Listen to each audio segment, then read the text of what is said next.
Puzzles, ciphers, and cryptograms have long been a captivating part of human history, often used as a means to protect secrets and communicate in ways that only a select few could decipher. For centuries, these codes have guarded everything from military strategies and royal secrets to treasure maps and personal messages. The allure of solving these cryptic puzzles lies not only in the intellectual challenge, but also in the mystery of what truths they may hold once cracked. From the ancient Greeks, who used simple substitution ciphers, to the complex codes of World War II, cryptography has been one of the oldest and most reliable methods for safeguarding information. And yet, despite our advancements in technology and decoding techniques, many of these puzzles still resist solutions, tantalizing us with their mystery. But while some things, like these historical ciphers, remain impenetrable, not all of your online data can be as secure as these puzzles. In fact, the recent national public data breach compromised over 2.9 billion records used for background checks, exposing critical personal information like full names, addresses, dates of birth, phone numbers, and most alarmingly, social security numbers. That's where today's sponsor, Aura, comes in. Aura is designed to protect your data from breaches, fraud, and theft, offering you peace of mind with its comprehensive identity theft protection and online security tools. And I get this all in one app at one affordable price. Stop leaving yourself vulnerable to data breaches and brokers. Go to my sponsor aura.com/Fireside Unsolved to get a 14-day free trial and see if any of your data has been exposed. So while some ciphers might eventually be solved, you can take proactive steps to ensure your personal information always stays secure with Aura.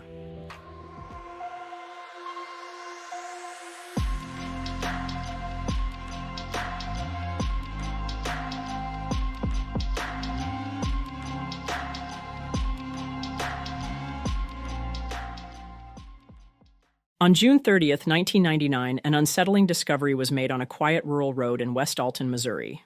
A woman driving through the area spotted something unusual in a nearby cornfield. Curious, she slowed her vehicle to get a better look. What she saw would haunt her forever: a lifeless body lying among the corn. When authorities arrived, they found the body in an advanced state of decomposition, but were still able to make an identification. The deceased was 41-year-old Ricky McCormick, a St. Louis native with a troubled history.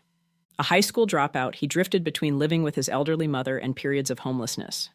Though unmarried, he was confirmed to have fathered at least 4 children.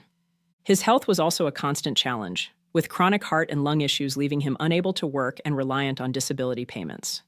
He had served 11 months of a 3-year prison sentence for a serious offense involving a minor, a fact that added further complexity to his already tumultuous life. A perplexing element of Ricky McCormick's case is the location where his body was found, 15 miles away from his last known address. McCormick did not own a car, and the rural area lacked public transportation, leaving no clear explanation as to how he ended up there. There were no signs of a struggle, no witnesses who saw him in the area, and no evidence that anyone had a motive to harm him. Stranger still, no one had even reported him missing. At the time, authorities found no conclusive cause of death and initially ruled out homicide. The last confirmed sighting of McCormick was on June 25, 1999. 5 days before his body was discovered, when he visited Forest Park Hospital in St. Louis for a routine checkup. The strangest detail of all was found in his pockets. Investigators recovered 2 handwritten notes, scrawled in an unexplained code, a baffling jumble of letters, numbers, and occasional parentheses. The meaning of these notes remains unknown, but the FBI believes they may hold vital clues to the mystery of his death. Dan Olson, former chief of the FBI's Cryptanalysis and Racketeering Records Unit, described their importance. Breaking the code could reveal the victim's whereabouts before his death and could lead to the solution of a homicide. Despite efforts by the FBI's Cryptanalysis and Racketeering Records Unit, the American Cryptogram Association, and countless amateur codebreakers, the meaning behind the notes remains elusive. Even today, they are listed among the top unsolved cases handled by the FBI's Cryptanalysis Unit.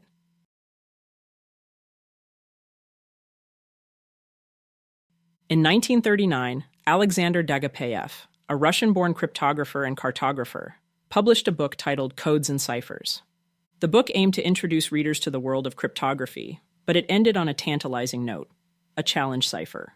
This cipher, included on the last page of the book as a puzzle for readers, became known as the Dagapeyev cipher, and to this day, it has never been solved.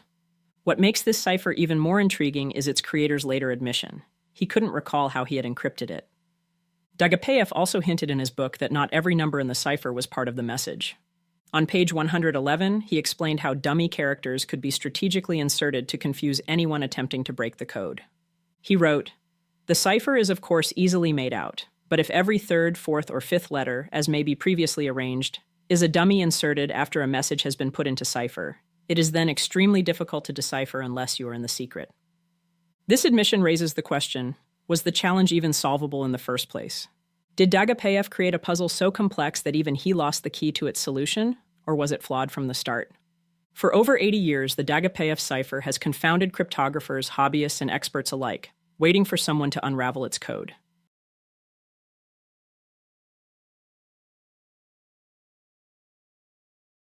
Henry de Bosny stands as one of history's most mysterious people, with a life full of contradictions and unbelievable claims.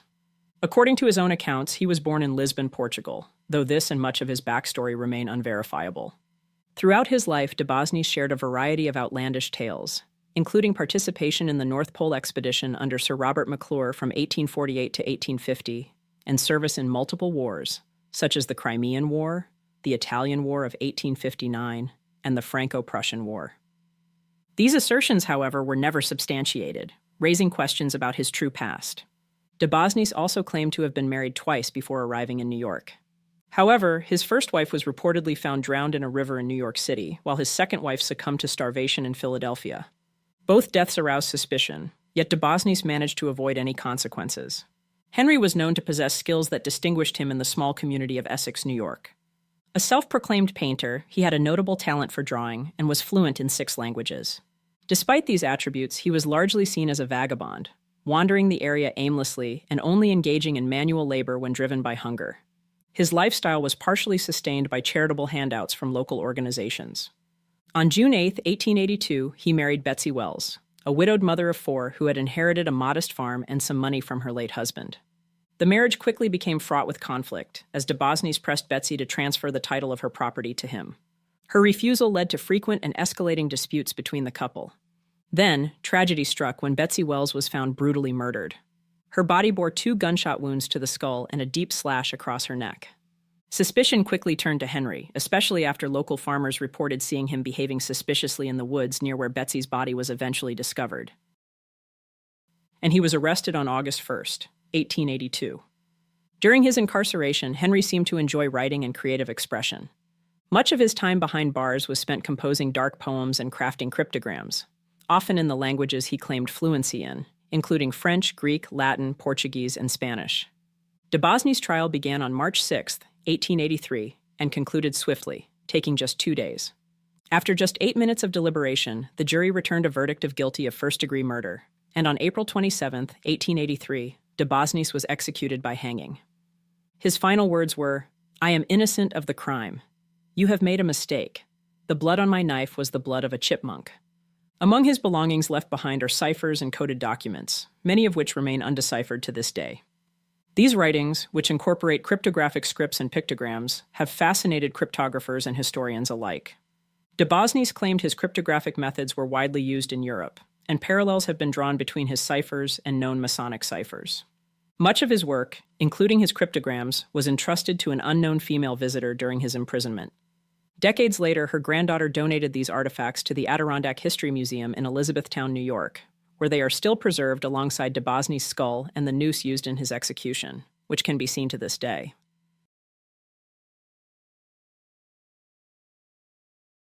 The crypto sculpture, created by American artist Jim Sanborn, is an intricate work of art and cryptographic mystery. Installed on the grounds of the CIA's George Bush Center for Intelligence in Langley, Virginia, the sculpture reflects themes of intelligence, secrecy, and decoding. The sculpture's name, derived from the Greek word for hidden, underscores its mysterious nature. Jim Sanborn, in collaboration with retired CIA cryptographic expert Edward Scheit, developed the cryptographic systems that make up cryptos. Scheit described the difficulty level of the encryption as a 9 out of 10, and the intention was for the puzzle to be solved within 5 to 10 years. However, its full solution has eluded even skilled cryptanalysts for decades. Sanborn has described the piece as a riddle within a riddle, meaning the complete resolution of the sculpture's mysteries requires deciphering all 4 encoded sections.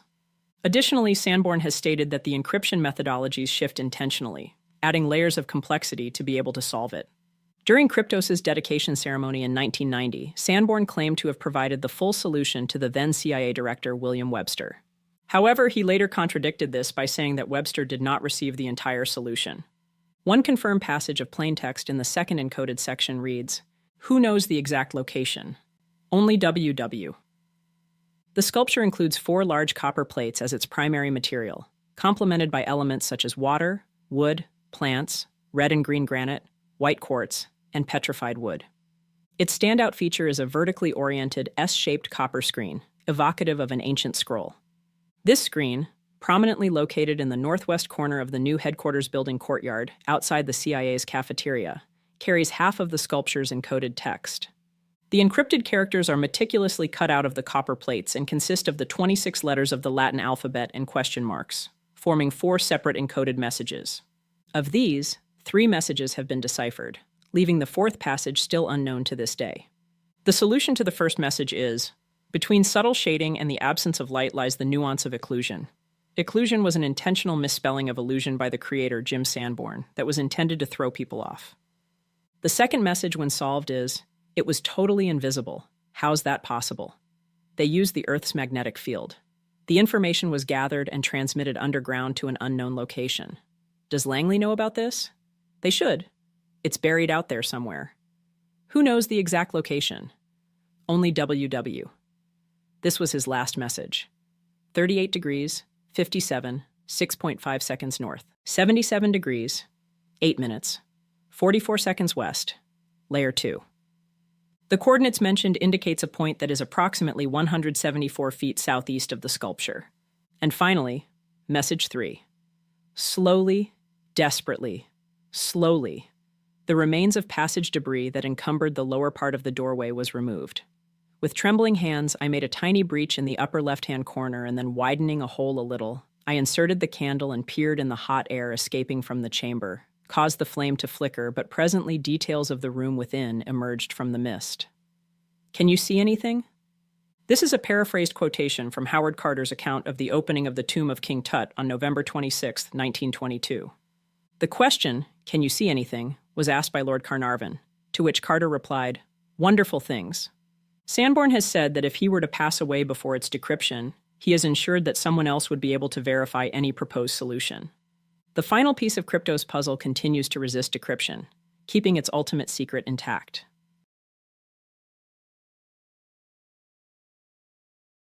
The Chinese gold bar cipher is a fascinating and mysterious cryptographic puzzle tied to a collection of gold bars issued in 1933. Allegedly, 7 gold bars were given to a person named General Wang in Shanghai, China. These bars are said to represent some form of metal certificates related to a significant bank deposit with a U.S. bank. Each of the 7 gold bars weighs 1.8 kilograms, roughly 4 pounds, and is adorned with Chinese writing, cryptographic symbols, and some form of script in Latin letters. The Chinese text, when translated, describes a transaction worth over $300 million. It also references the gold bars themselves, which suggests that the ciphers are directly connected to this financial exchange. The gold bars are estimated to be worth around $20,000 each, making the overall value of the bars significant. However, their full monetary and historical value may lie hidden within the encrypted messages. The cryptograms and other inscriptions seem to be a blend of Chinese characters and Western cryptographic scripts, leading to speculation that the puzzle could be a multi-layered cipher, possibly involving both linguistic translation and cryptographic analysis. It is listed on the International Association for Cryptologic Research website, where cryptography enthusiasts and experts can attempt to decipher it. Despite various attempts to crack the code, the cipher remains unsolved. Throughout history, maps have been more than just tools for navigation. They've been gateways to the unknown, snapshots of how our ancestors viewed the world, and sometimes puzzles that leave us questioning what we think we know. Among these relics of exploration and imagination are a handful of extraordinary maps that continue to mystify scholars and captivate the curious. Each of these maps carries secrets buried beneath layers of artistry and historical context. There's the Hereford Mappa Mundi, a medieval masterpiece that blends faith, mythology, and geography, offering a glimpse into the spiritual mindset of the 14th century. Then there's the Boache map, an 18th century anomaly depicting Antarctica as if its icy surface had already been peeled away, sparking debates about ancient knowledge. The Katora Tomb star chart, hidden in Japan for over a millennium, reveals celestial precision that connects to ancient Chinese astronomy and perhaps even earlier observations. Meanwhile, the Piri Race map, a 16th century Ottoman treasure, holds fragments of Christopher Columbus's lost charts and hints at lands that had barely been explored. And finally, the ostrich egg globe, a delicate 1500s creation, may hold connections to none other than Leonardo da Vinci himself. These maps defy easy explanation. Are they evidence of lost knowledge, brilliant guesswork, or something more mysterious altogether? Join us as we uncover the fascinating stories behind these 5 ancient maps and explore the secrets they may still hold on Fireside Unsolved, Episode 139, 5 Mysterious Ancient Maps.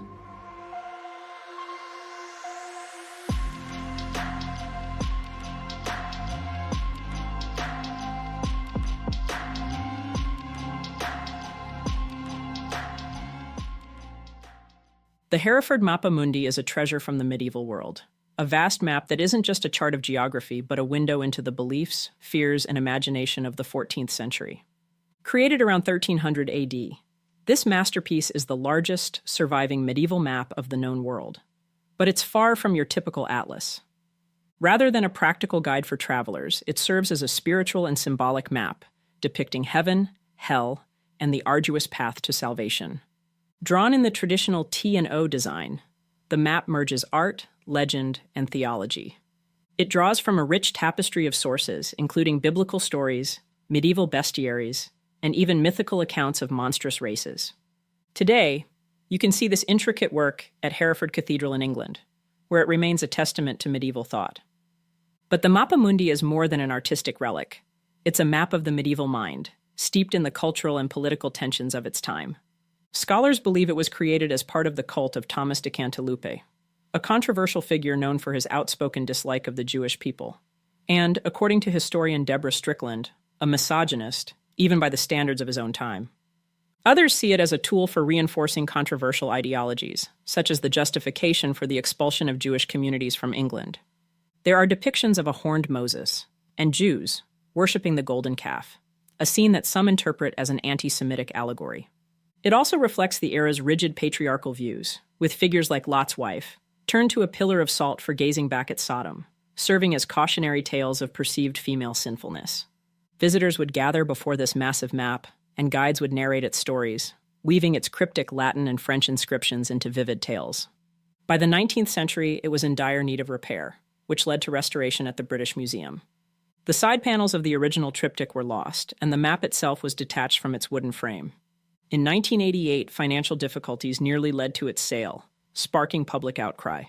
A successful fundraising campaign saved it, securing its place in a purpose-built home at the cathedral in 1996.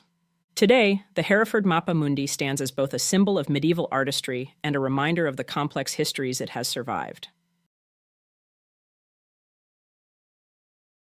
The Boichet map, created by French geographer Philippe Boichet on September 3, 1739, is as much a puzzle as it is a cartographic achievement. Its full title, a mouthful even by 18th century standards, translates to Map of the Southern Lands contained between the Tropic of Capricorn and the Antarctic Pole, where the new discoveries made in 1739 to the south of the Cape of Good Hope may be seen. But it's not the title that draws us in. It's the astonishing detail of what it depicts. The map includes the continent of Antarctica, seemingly free of ice. This striking feature has fueled speculation for centuries. Could Boichet have based his map on ancient charts, passed down from civilizations capable of mapping the Antarctic before it was buried under ice? Skeptics argue against this theory, but one thing is clear. The map's depiction of the continent bears an uncanny resemblance to what modern researchers believe Antarctica's subglacial layout might look like. It portrays Antarctica as 2 main land masses, with the western portion significantly larger than the eastern, a division confirmed by modern science. For an 18th century mapmaker working without satellite technology, this level of accuracy is either an extraordinary coincidence or evidence of an unknown source.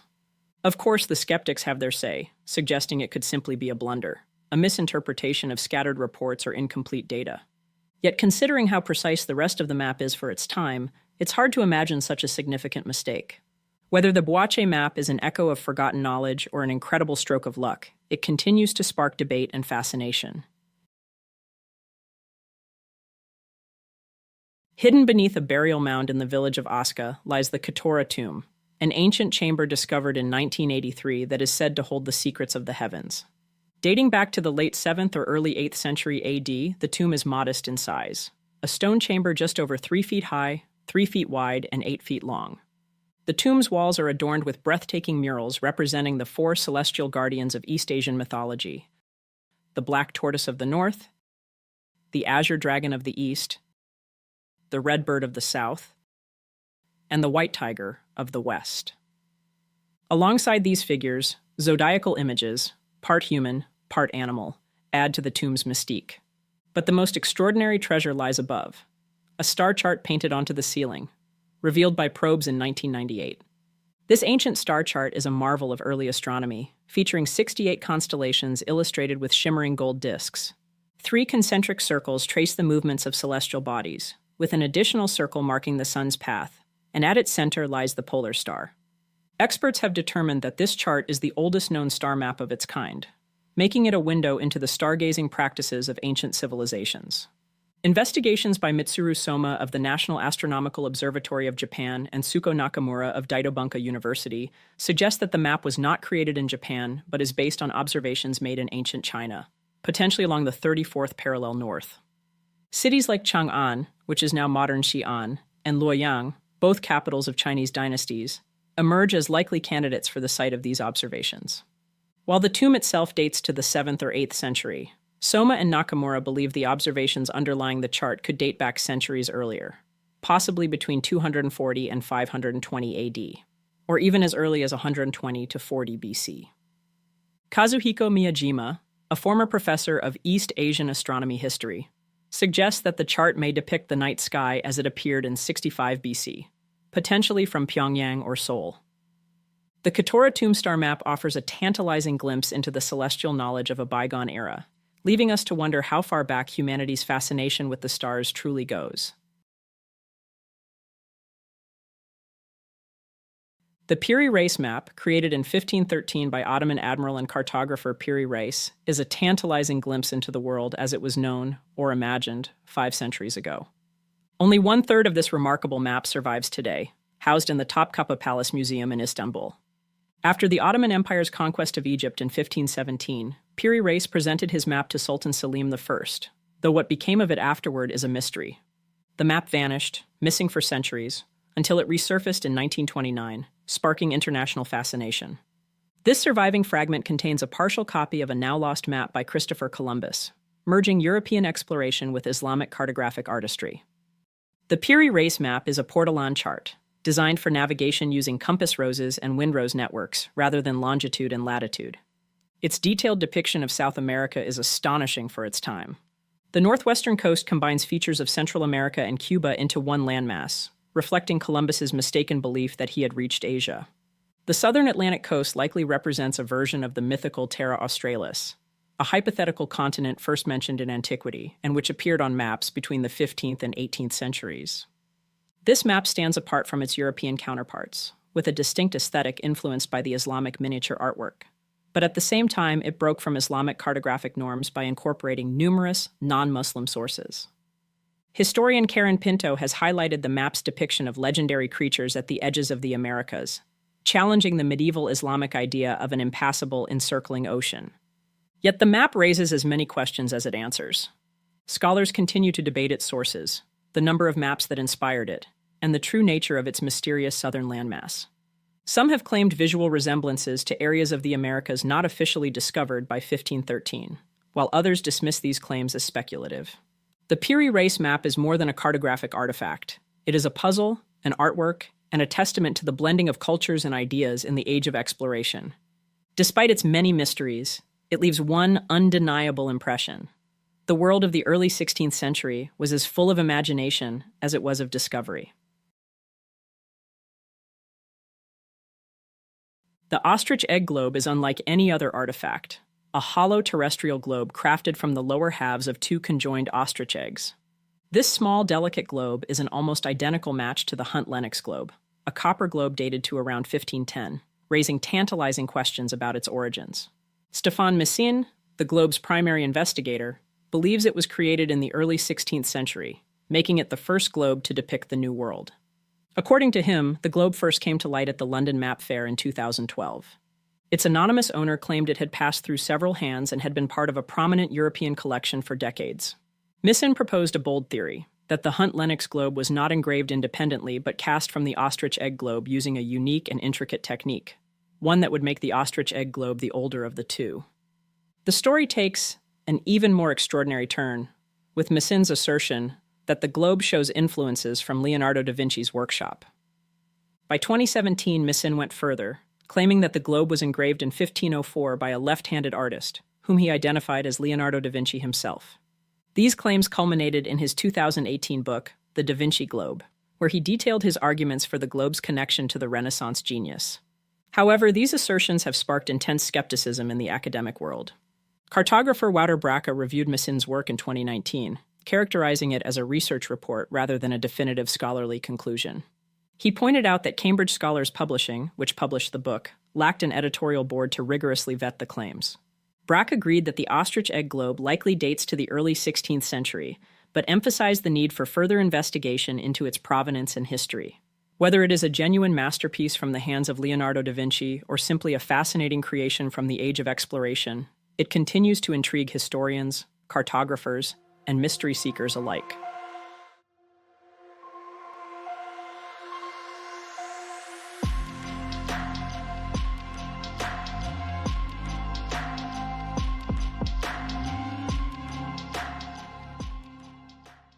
On the evening of Saturday, August 22, 2009, 29-year-old Tony Sharpless stepped out of her home at 9:30 p.m., ready for a night of fun in Philadelphia. With her that evening was her friend Crystal Johns. The two women climbed into Tony's black 2002 Pontiac Grand Prix and drove into Center City, where they ended up at the G Lounge nightclub. The duo stayed until the club shut its doors around 3 a.m., after which Tony and Crystal made their way to the home of Willie Green, who was, at the time, a professional basketball player for the Philadelphia 76ers. Crystal was already friends with Green's brother, so it's unclear whether the women had met Willie at the nightclub or if plans had been made in advance. At Green's home, the night continued with a small gathering until an offhand remark by Tony shifted the mood. Green heard the comment and perceived it as disrespectful, and what followed was a tense exchange. Supposedly, Tony's response was angry and erratic, with witnesses recalling her dumping a bottle of champagne onto the kitchen floor and going around kicking items in the house. By this time, around 5 a.m., Green had had enough and told the women it was time for them to leave. Once outside and back in Tony's car, Crystal voiced her concern that neither of them was in any state to drive. But Tony, agitated and defiant, turned to Crystal and said, "Get the F out of my car." Crystal stepped out, and without another word, Tony drove away. Crystal assumed cooler heads would prevail and that Tony would realize her mistake and return to pick her up, but she didn't come back. Later that morning, once Crystal made it back home, she reached out to Tony's sister, Candy Sharpless, to explain what had happened between her and Tony. She explained that Tony had left her stranded, but Candy had unsettling news too. Tony had not returned home. With the realization that no one had seen or heard from Tony since she drove away, Crystal contacted the police and Candy filed a missing persons report. Early speculation was that Tony, intoxicated and tired, may have driven down a boat ramp by mistake and plunged into the Schuylkill River. However, while a search of the river uncovered 12 vehicles beneath the water's surface, none belonged to Tony. Less than a month later, in September 2009, an automated license plate reader in Camden, New Jersey, just across the Delaware River from Philadelphia, recorded a hit on Tony's car. Despite the efforts of authorities, Tony's car was nowhere to be found. In October 2009, Tony's mother hired a private investigator, Eileen Law. Law quickly established a website and a hotline urging the public to come forward with information. Tips began flooding in, with one tip in particular standing out. A woman working a late-night security shift reported seeing an abandoned black sedan, matching Tony's vehicle, beneath an overpass in Camden, New Jersey, on her way home at around 1 a.m. She said that she had notified the police, but oddly there was no record of her call. 3 years would pass, and then, in December 2012, a potential breakthrough arrived in the form of an anonymous letter. The handwritten note, scrawled on yellow legal-size paper, was postmarked November 29, 2012, from Trenton, New Jersey. The writer revealed they had been contacted by a friend in late September 2009, just weeks after Tony's disappearance. For $5,000 in cash, they were asked to transport a black Pontiac Grand Prix from nearby Brooklawn, New Jersey, to a shop in Boston. The writer admitted they had needed the money and had accepted the job, delivering the car to Boston the very next day. Upon arrival, they not only took the car's license plates but also cleared out the glove compartment. It was then, they implied, that they discovered what appeared to be Tony Sharpless's cell phone. When they returned to Camden, their friend told them more about the car's backstory. According to them, the vehicle wasn't stolen. Instead, it was missing. The friend claimed that an acquaintance, a Camden police officer, had gotten into a fight with a woman who subsequently died. In an effort to avoid scrutiny, they needed the car removed from New Jersey.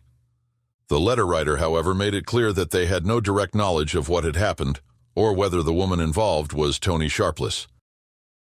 The writer explained that they had stored the items, including the cell phone, in a box in their garage and had forgotten about them. It was only recently, upon rediscovering the box, that they decided to write the letter. To substantiate their claims, the writer included specific details: the license plate number of Tony's black Pontiac Grand Prix, the last 5 digits of its vehicle identification number, and Tony's cell phone number. The former chief of police of West Brandywine, Walter Werner, acknowledged the letter's significance, but also its potential limitations. Werner noted that the license plate number of Tony's car was readily available from the various news reports about the case, but the last 5 digits of the vehicle identification number, as well as Tony's cell phone number, were not public knowledge.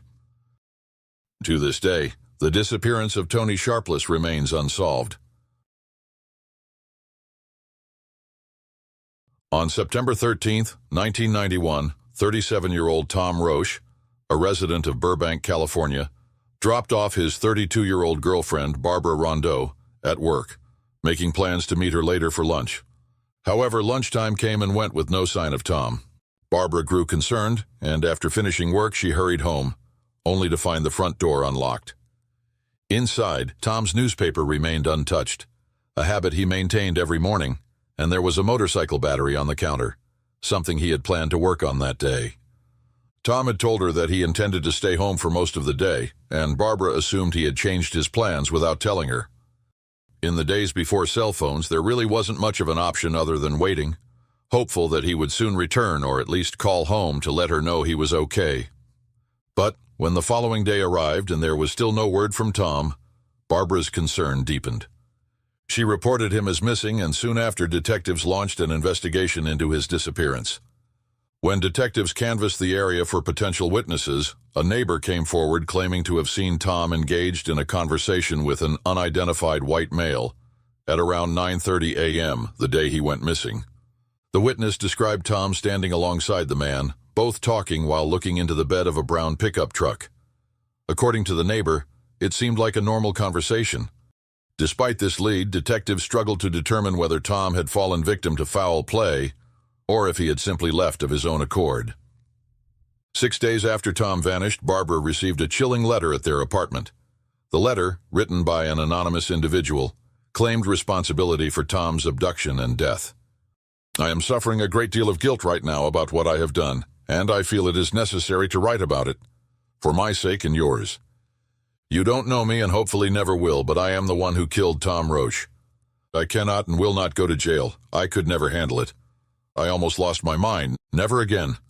I loved being in Vietnam. In fact, those were the happiest days of my life. I felt such a rush whenever I had a confirmed kill that it was hard to switch it off when I came back to the States. For 18 long years I have held this in check, despite the nightmares and fantasies about killing. This Jeffrey Behemer thing really got to me, and I wondered if I could still do it. I figured LA would be the best place for what I had in mind. I did not want just a random thing, because you can get caught that way, so I set up a plan. I met Tom in a strip joint in the valley and got to talking. He fell for it, and we arranged to meet on Friday the 13th. I must assure you that it was neat and that it was quick. I do not think he suffered at all. I am very sorry for what I have done, and I know in time that the guilt will leave me. So will your pain. Barbara turned the letter over to investigators for a thorough analysis. After a review, police believed Jeffrey Behemer was a misspelling of Jeffrey Dahmer, the infamous serial killer who had been arrested just a few months earlier, in July 1991. Along with the letter, the sender included some of Tom's personal belongings, his earring, which he had been wearing the day of his disappearance, and his driver's license. Then, 4 months later, on January 11, 1992, police in Placer County, California, 500 miles north of Burbank, were called to a remote hillside where fragments of bones were discovered. Among the remains, several personal items were found, including a duffel bag containing a flashlight, a hunting knife, an empty prescription bottle, 2 pairs of prescription eyeglasses, a boot, and several shirts. After DNA testing, the bones were confirmed to be those of Tom Roche, and the cause of death was determined to be a single gunshot wound. Based on the personal items discovered at the scene, investigators believe Tom's killer had driven him on a 500-mile trip before ending his life. Despite numerous efforts, the person responsible for Tom's murder was never identified, and the mysterious author of the letter was never traced.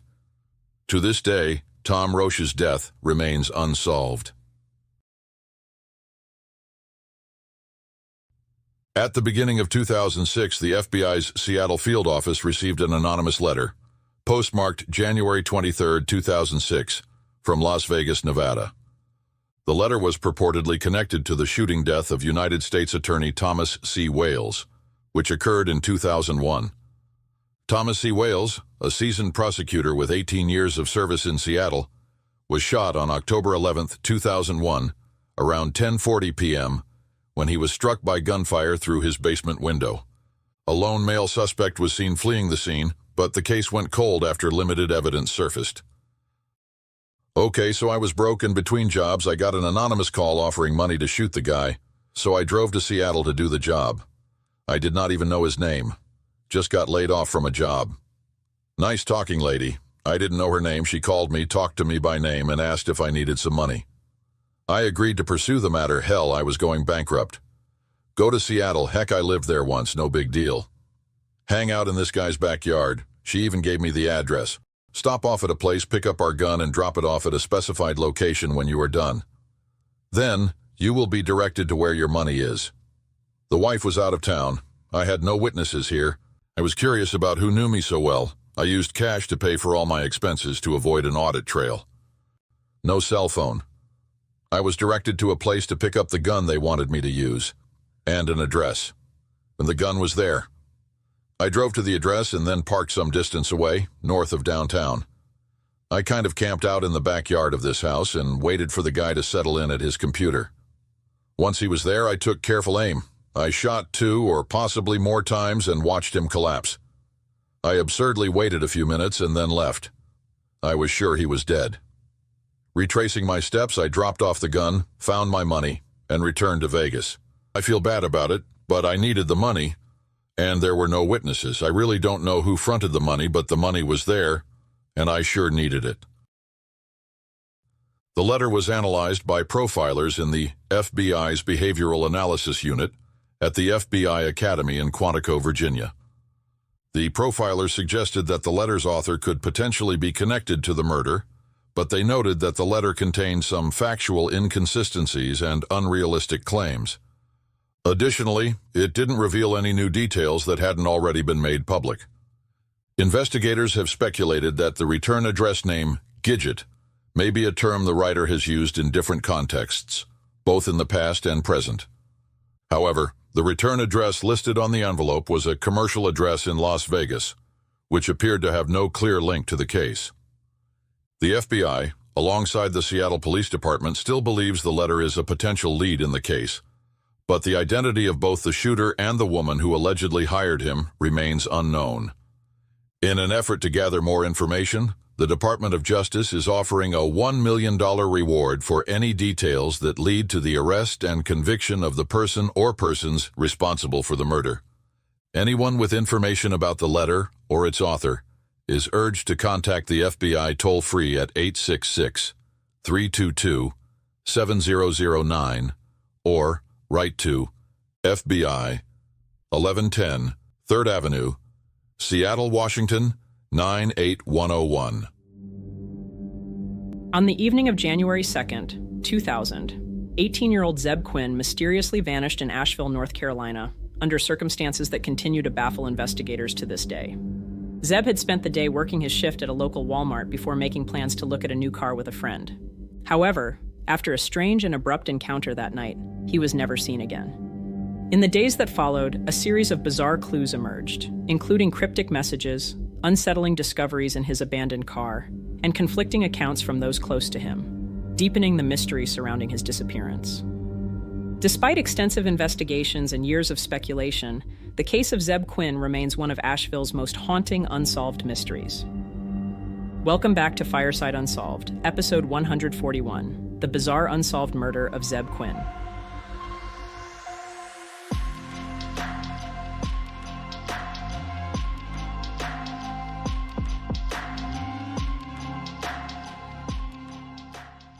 On the evening of January 2nd, 2000, 18-year-old Zebb Wayne Quinn wrapped up his shift at the electronics department of the local Walmart where he worked.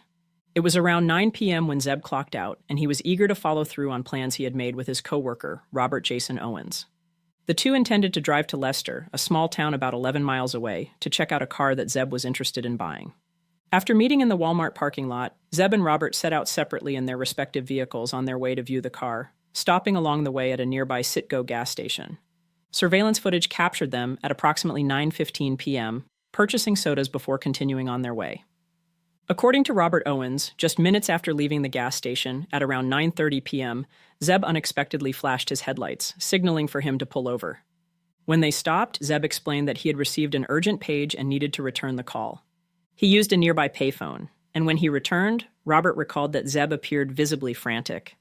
Without offering much explanation, Zebb abruptly canceled their plans for the evening.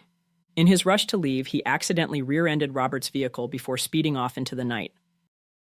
Later that same night, Robert Owens sought treatment at a local hospital for fractured ribs and a head injury. Injuries he claimed were the result of a second car accident that had occurred after his encounter with Zebb.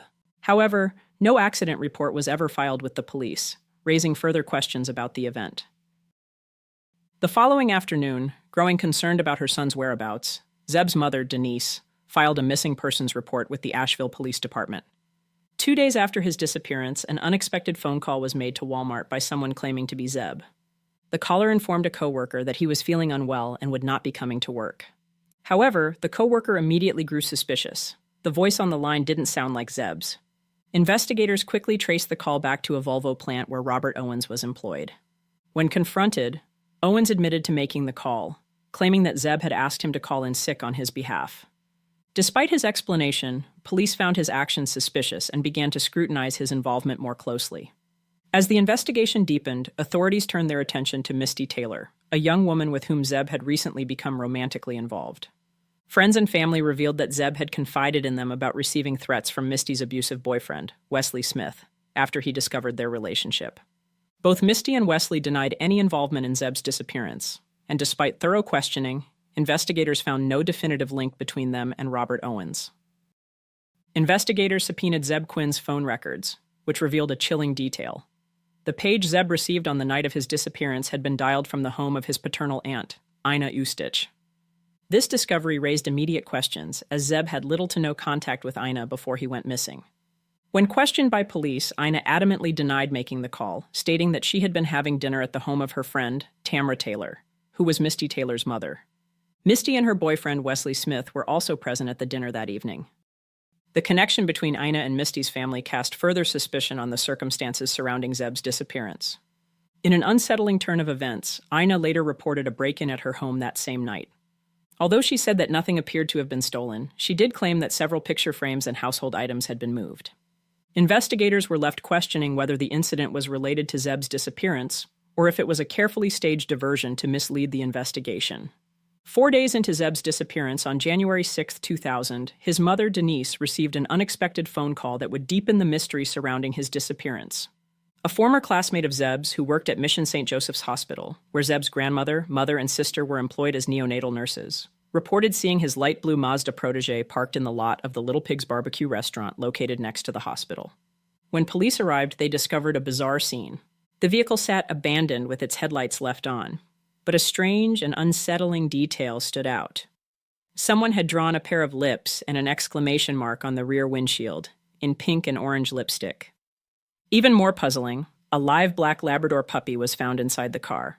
Investigators also recovered several unusual items, including a plastic hotel key card that could not be traced to any specific location, several drink bottles, and a jacket that did not belong to Zebb.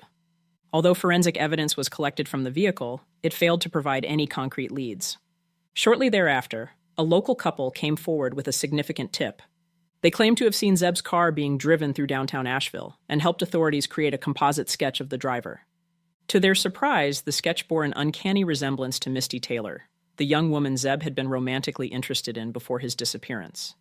Despite these strange discoveries, the case remained frustratingly stagnant, with more questions than answers surrounding Zebb Quinn's fate on that January night. 15 years would pass before a shocking development reignited public interest in Zebb's disappearance. On March 17, 2015, Robert Jason Owens, the last person known to have seen Zebb alive, was arrested in connection with an unrelated but equally chilling crime: the disappearance and murder of Food Network star contestant Christy Schoen, her husband J.T. Codd, and their unborn child. Owens later confessed to killing the family. Several months later, in June 2015, authorities executed a search warrant on Owens's property, uncovering a series of disturbing findings beneath a layer of concrete.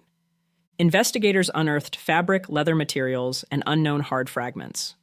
The warrant also revealed the discovery of an unidentified white powdery substance, along with pieces of metal and concrete. In another section of the property, authorities found numerous plastic bags containing possibly pulverized lime or powdered mortar mix.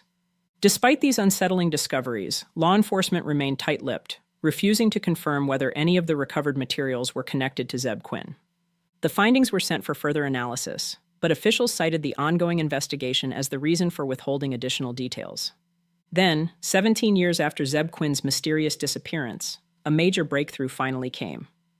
On July 10, 2017, a Buncombe County grand jury indicted Robert Jason Owens for first-degree murder in Quinn's case. The Asheville Police Department credited the indictment to years of relentless investigative work, collaboration with Quinn's family, and continued efforts from the Buncombe County District Attorney's Office. In July 2022, it was disclosed that Owens had told investigators back in 2018 that his uncle, Walter Owens, who passed away in 2017, was responsible for Quinn's murder. According to Robert, Zebb was caught in a love triangle involving Misty Taylor and Wesley Smith, which ultimately led to his death. Robert claimed that a jealous Wesley Smith allegedly hired Walter Owens to murder Zebb. Under false pretenses, Zebb and Robert were lured by Walter Owens to a meeting in Pisgah National Forest, where Walter fatally shot Zebb with a .22 caliber rifle before dismembering and burning his remains. Robert admitted to assisting his uncle in covering up the crime and told authorities that evidence could be found in Bent Creek Experimental Forest. Despite skepticism from prosecutors regarding the details of Owens' story, a plea deal was accepted on July 25, 2022. Owens pleaded guilty to a lesser charge of accessory after the fact to first-degree murder, pointing the blame at his deceased uncle. Due to the lack of strong physical evidence directly linking Owens to the crime, he was sentenced to 12.5 to 16 years in prison, served concurrently with his life sentence for the unrelated murders of Christy Schoen, J.T. Codd, and their unborn child. While questions still linger about what truly happened to Zebb Quinn, the conviction of Robert Jason Owens legally confirms that Zebb was murdered, bringing some closure, however incomplete, to a case that haunted Asheville for over 2 decades. And while there is now a conviction for Zebb's murder, many aspects of the case remain a mystery, and lingering questions continue to haunt investigators and those who knew Zebb. Why was Zebb's vehicle found abandoned in a restaurant parking lot with an exclamation mark and lips drawn on the rear windshield in lipstick?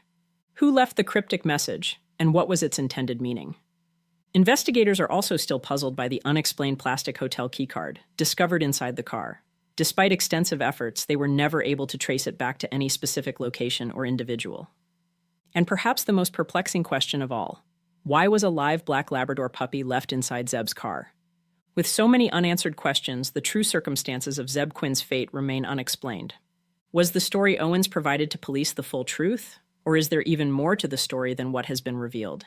If you have any information that could help uncover the remaining secrets of this tragic case, please contact the Asheville Police Department at 828-252-1110 or 828 259 5910. Even after more than 2 decades, any new lead could bring long overdue answers to Zebb's family and friends.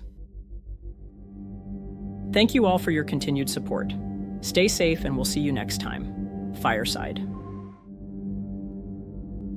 Throughout history, locked doors have captivated our imagination, standing as literal barriers between us and the unknown. Some doors are sealed for reasons of security, tradition, or even superstition, while others remain locked due to reasons far more mysterious. Are they protecting us from something within, or is the truth simply too unsettling to reveal? In this episode, we explore 5 of the most mysterious locked doors for the second time. We'll look into the Congress Hotel in Chicago and the infamous sealed door on the 12th floor that has fueled countless tales of strange encounters, yet no one dares to open it. Across the world in Egypt, the tomb of Tutankhamun is still hiding wonders and possible curses of the Boy King's burial chamber. Then there's the legend of Room 873 at the Banff Springs Hotel, mysteriously sealed after a series of tragic events, leaving guests to wonder what truly happened behind its door. In Japan, Ise Grand Shrine contains a door that only a select few are permitted to pass through, leading to speculation about what lies within this sacred space. And finally, buried deep within the Great Pyramid of Giza, the Gantenbrink door blocks access to a mysterious shaft, raising countless questions about the secrets of ancient Egypt that may still be undiscovered. Each of these doors holds a story, one filled with intrigue, speculation, and a touch of the unknown. What if they were opened? Would we finally find answers, or would we uncover something we were never meant to see?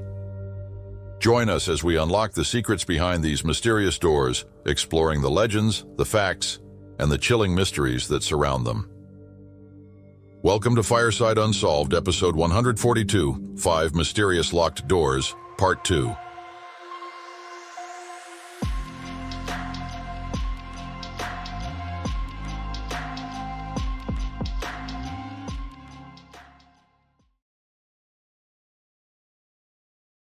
Deep within the Great Pyramid of Giza, one of the most enduring wonders of the ancient world, lies a mystery that has baffled researchers for decades. In an effort to uncover the secrets hidden within, scientists and archaeologists embarked on the Upuaut project, a daring exploration of the pyramid's shafts, believed by many to serve purposes far beyond simple ventilation. In 2002, German engineer Rudolf Gantenbrink designed and deployed a small robotic probe to navigate the narrow shafts extending from the Queen's chamber. What the robot discovered deep within the stone corridors was astonishing. A limestone slab fitted tightly within the shaft, blocking any further progress. This slab, now known as Gantenbrink's door, had 2 mysterious copper pins protruding from its surface, an unknown mechanism, possibly used to position the slab centuries ago. When a small hole was drilled into the slab, anticipation gave way to yet another mystery. Behind it lay a second stone barrier.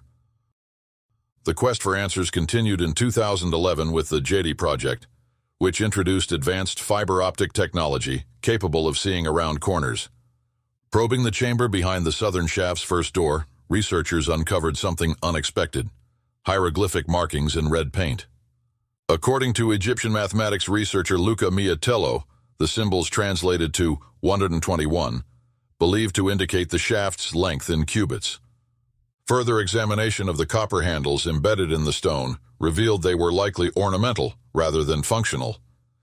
Even more intriguing was the polished and finished backside of the door, suggesting it served a greater purpose beyond merely blocking debris from entering the shaft. Despite these revelations, many questions remain unanswered. The discovery of the Gantenbrink door adds yet another layer of complexity to the Great Pyramid's already unexplained design.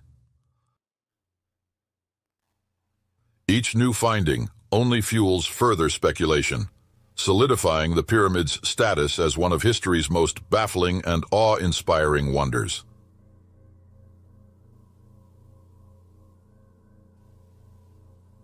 The history of Ise Grand Shrine is deeply tied to Japan's spiritual and cultural heritage, its origins documented in the Chronicles of Japan, the nation's second oldest historical text.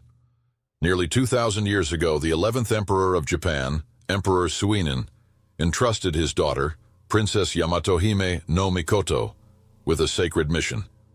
She was to find a permanent site to enshrine the sun goddess Amaterasu and the sacred mirror, a divine relic said to have been bestowed upon Japan's first emperor by the goddess herself. The princess left on a journey across the country, searching for the perfect location for more than 2 decades. According to legend, her quest came to an end when Amaterasu's divine voice called out to her, guiding her to the serene landscapes of Ise in present-day Mie Prefecture. In reverence and celebration of this divine revelation, Princess Yamatohime no Mikoto marked the sacred site by placing 50 bells, an act that would forever link the location to the sun goddess. Even now, the Isuzu River, which flows nearby, carries the nickname of 50 Bells, serving as a timeless reminder of the shrine's sacred origins. Today, Ise Grand Shrine encompasses an extensive complex of 125 shrines scattered across Ise City. However, it is the inner and outer shrines that remain the focal points of devotion, with the inner shrine being the most sacred of them all. Within lies Kotai Jingu, the central shrine believed to house the sacred mirror of Amaterasu. Access to its inner sanctum, concealed behind towering wooden walls, is strictly reserved for members of the imperial family and senior shrine priests. Photography of this sacred structure is strictly forbidden, preserving its mystery and sanctity.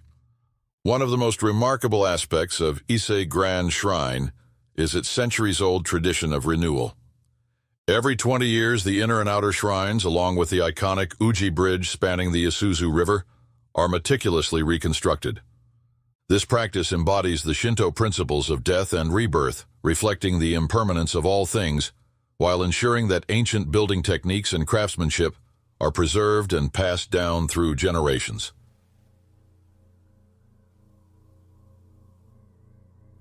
The Fairmont Banff Springs, formerly known as the Banff Springs Hotel, is an iconic landmark within the breathtaking landscapes of Banff National Park in Alberta, Canada. Originally opened in 1888 by the Canadian Pacific Railway, it was one of Canada's earliest grand railway hotels, designed to accommodate the influx of travelers eager to explore the region's natural wonders. The original 5-story wooden structure, designed by renowned architect Bruce Price, could host up to 280 guests. However, after years of expansion and a devastating fire in 1926 that destroyed its north wing, the hotel was rebuilt in its present grandeur, becoming a symbol of luxury and mystery. With over a century of history, the Fairmont Banff Springs has seen its fair share of guests, and with them, an unsettling number of ghostly tales and eerie occurrences. Among the most infamous stories is that of Room 873, where legend has it that a man tragically ended the lives of his wife and young daughter before taking his own. In the aftermath of the tragedy, guests and hotel staff reported chilling experiences, piercing screams in the dead of night, and the discovery of bloody fingerprints on the bathroom mirror, which stubbornly reappeared despite repeated cleanings.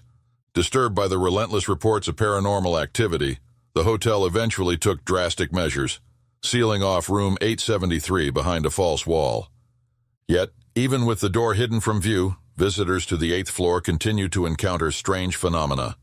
Ghostly apparitions lingering outside the sealed entrance, believed to be the restless spirits of the family that met their untimely fate. Whether rooted in fact or fueled by folklore, the haunting of Room 873 adds a chilling chapter to the Banff Springs Hotel's storied past, solidifying its reputation as one of Canada's most mysterious destinations.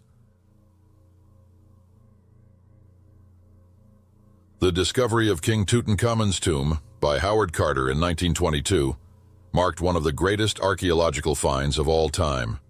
Yet nearly a century later, the intrigue surrounding the boy king's burial site continues to grow. Modern advancements in technology have opened new avenues of exploration, with experts eager to uncover potential hidden chambers that may still lie beyond its elaborately decorated walls. In 2015, renowned Egyptologist Nicholas Reeves put forward a groundbreaking hypothesis. Hidden chambers may exist behind the walls of Tutankhamun's burial chamber. Using ground-penetrating radar, researchers embarked on an extensive investigation, and in 2016, initial scans suggested the possibility of voids and anomalies, fueling hopes that new treasures or even the remains of another royal figure could be concealed within. However, follow-up radar surveys in 2018 yielded inconclusive results, leaving archaeologists at a crossroads.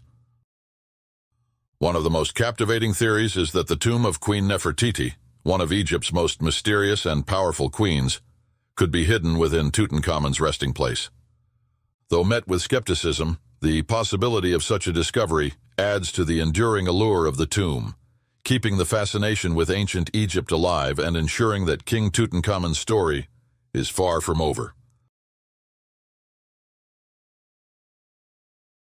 The Congress Plaza Hotel, a historic landmark on Chicago's Michigan Avenue, has long been shrouded in eerie legends and ghostly tales.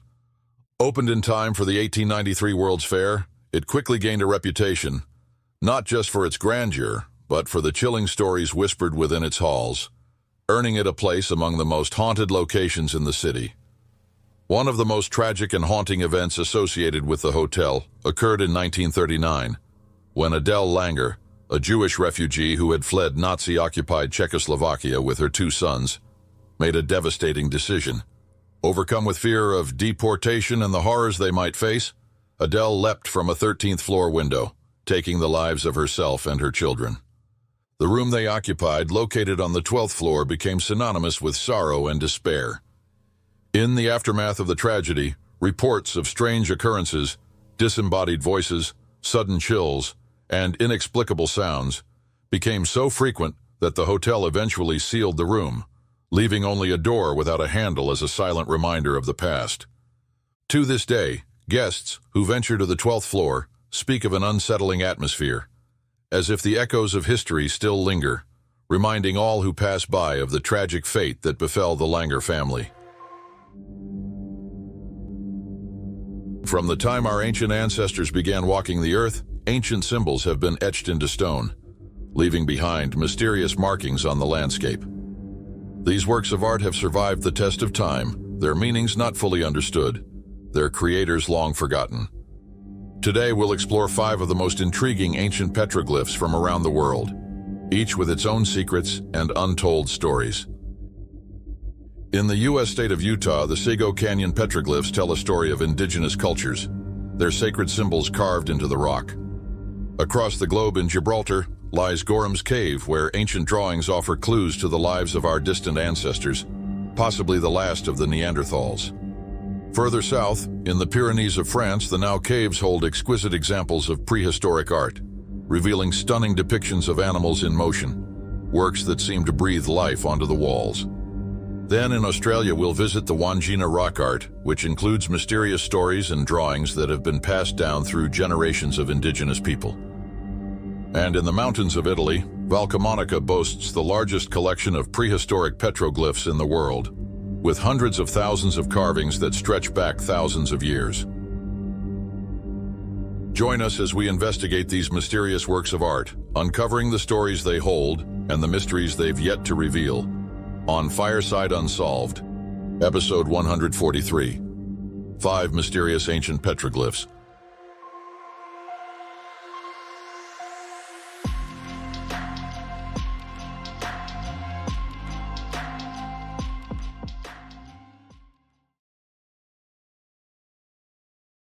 In Sego Canyon, Utah, there is an extraordinary collection of ancient artwork, paintings and carvings etched directly onto the canyon walls by indigenous peoples long ago. What makes Sego Canyon so fascinating is that its art spans across centuries, created by 3 distinct cultural groups: the Utes, the Fremont, and the Archaic peoples. Each left their mark, telling stories through their unique artistic styles and mysterious symbols. The first section of the canyon walls features artwork attributed to the Ute tribe, Native Americans who inhabited regions across Utah, western Colorado, northern New Mexico, parts of Wyoming, Nevada, and Arizona. A striking feature of Ute art is the depiction of horses. This crucial detail helps date their work, as horses were introduced to the Americas only after 1493, when Christopher Columbus returned on his second voyage and brought them across the Atlantic. Before that, horses were entirely unknown to the indigenous peoples of North and South America. On another wall, petroglyphs attributed to the Fremont people tell a different story. The Fremont culture, which thrived in Utah, Idaho, Colorado, and Nevada from the 1st until the 14th century, was a pre-Columbian archaeological culture named after the Fremont River in Utah. The Fremont's artwork, scratched onto the canyon walls, features characteristic elements such as longhorn sheep and anthropomorphic figures with trapezoidal, armless upper bodies, and some facial definition, including having mouths. Intriguingly, their heads are often adorned with elaborate headgear and jewelry, offering a glimpse into their rich cultural expressions. And lastly, the final wall showcases paintings in what's known as Barrier Canyon style, attributed to the archaic people who inhabited this region thousands of years ago. Barrier Canyon style is characterized by ghostly figures painted without arms, legs, or facial features, evoking an eerie sense of mystery and wonder. Dating back as early as 8000 BC and lasting until around 1000 AD, these ancient artworks span a period of roughly 1500 to 4000 years, and possibly even older. Across the road, the remnants of a long-abandoned coal mining operation serve as a stark contrast to the ancient art. On these canyon walls, now enclosed in barbed wire, even more mysterious ancient works can be found. However, these have suffered the unfortunate fate of vandalism and target practice, a reminder of the delicate balance between preserving history and the passage of time. Thousands of miles away from Utah, on the southeastern face of the Rock of Gibraltar at Governor's Beach, sits Gorham's Cave, one of the final known refuges of the Neanderthals in Europe. Discovered in 1907 by Captain Gorham of the British Army, the cave was named after him when he etched his name and the date of his find onto its walls. Since then, Gorham's Cave has captivated archaeologists, offering a fascinating window into the distant past. A major breakthrough came in July 2012 when researchers uncovered a set of crisscrossing grooves carved into a ledge about 100 meters, or 330 feet, from the entrance. Arranged in two groups of 3 long lines intersected by 2 shorter ones, these strange markings were found beneath a layer of undisturbed sediment filled with Neanderthal stone tools. Archaeologists estimate that the sediment and tools could be at least 39,000 years old. However, attributing the markings to Neanderthals remains a point of contention, as experts struggle to establish a definitive connection.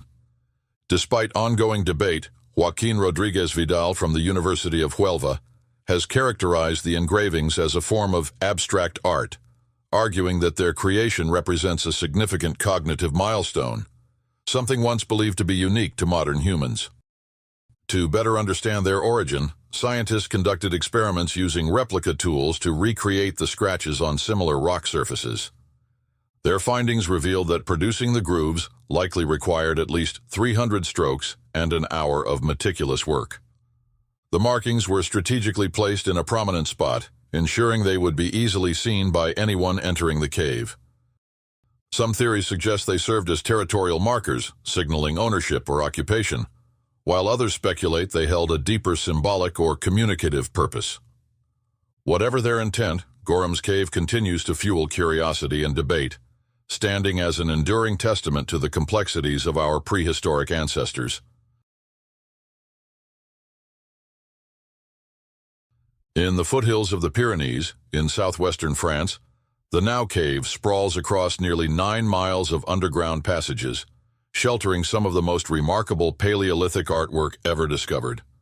Experts believe these paintings were crafted by early hunter-gatherer societies between 15 and 17,000 years ago, offering a rare glimpse into their lives.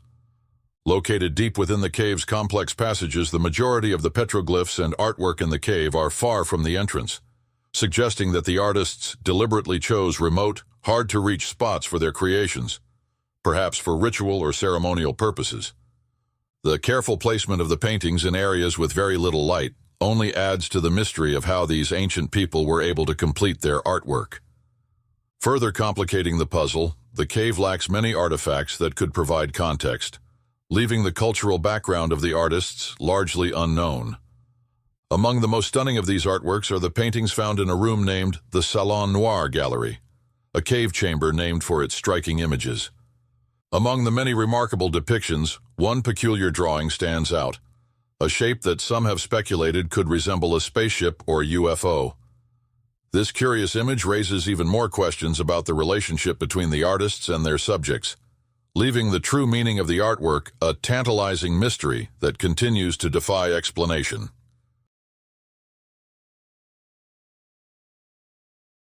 Found in the Kimberley region of Western Australia are the oldest depictions of the Wandjina found in the country.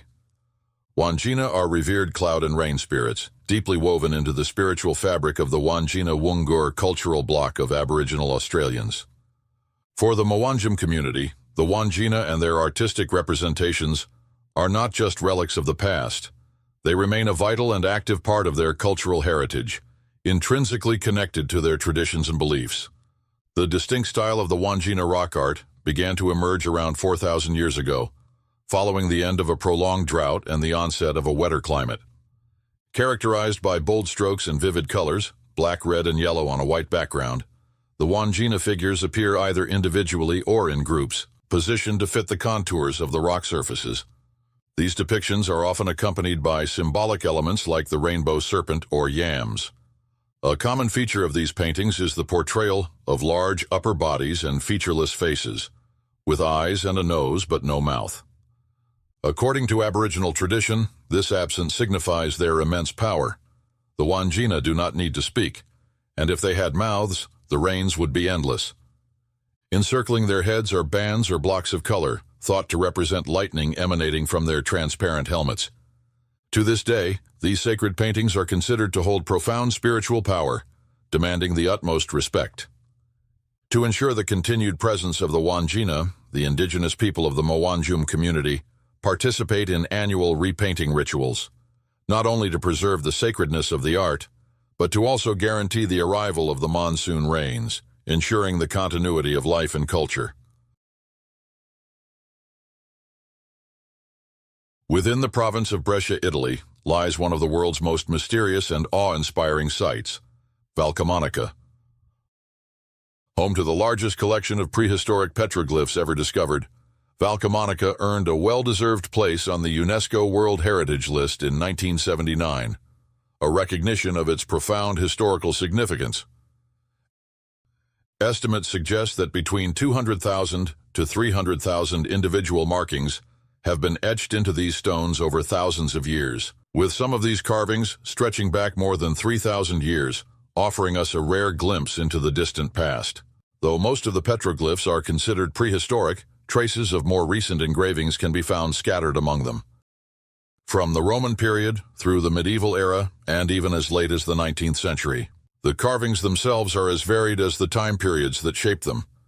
Some seem to be random, an abstract collection of lines and symbols, and some scenes appear to capture moments of great significance. Religious ceremonies, hunting expeditions, even epic battles frozen in time.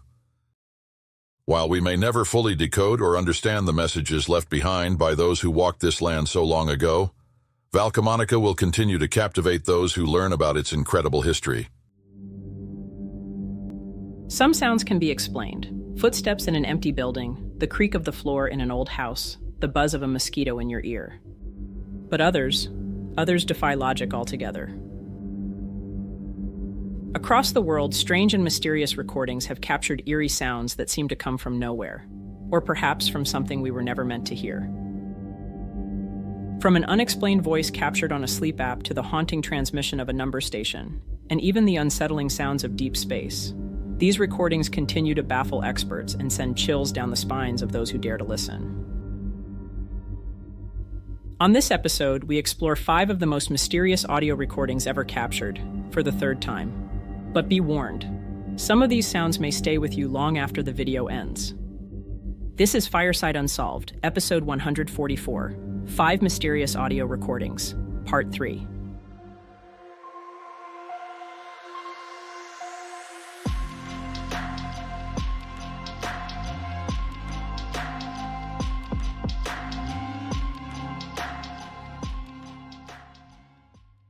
A sudden earth-shaking boom echoes from the sky. No explosions are reported, no aircraft above, no storms in the forecast.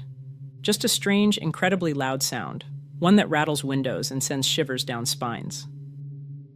These unexplained atmospheric blasts, known as skyquakes or sky trumpets, have been reported for centuries. Some describe them as distant cannon fire, others as a deep rumble that rolls across the sky, like thunder from an invisible storm. But despite their frequency, no one can say with certainty what causes them. Some of the earliest known accounts date back to the native Iroquois Indians, who told early white settlers that these booms were the sound of the Great Spirit continuing his work of shaping the earth. In 1804, during the Lewis and Clark expedition near Great Falls, the explorers documented the phenomenon in their journals. Meriwether Lewis wrote, "Since our arrival at the falls, we have repeatedly witnessed a noise which proceeds from a direction a little to the north of west, as loud and resembling precisely the discharge of a piece of ordnance of 6 pounds at the distance of 3 miles. William Clark added, "A rumbling like cannon at a great distance is heard to the west of us, the cause we can't account for." The reports continue on an Adriatic island in 1824, New York in 1896, and now, in modern times, cell phones are capturing these strange sounds more frequently than ever before.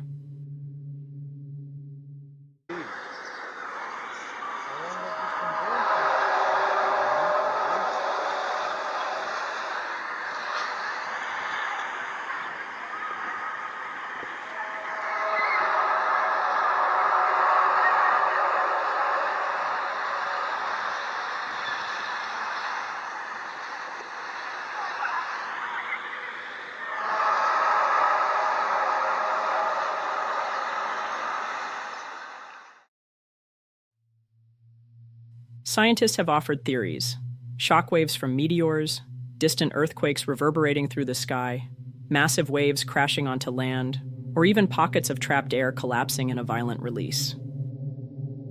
Or it's something we have yet to fully understand. And maybe that's the most unsettling possibility of them all. That skyquakes could be evidence of an unknown force, something just beyond our comprehension. What if these sounds emanate from something, or somewhere, much farther away?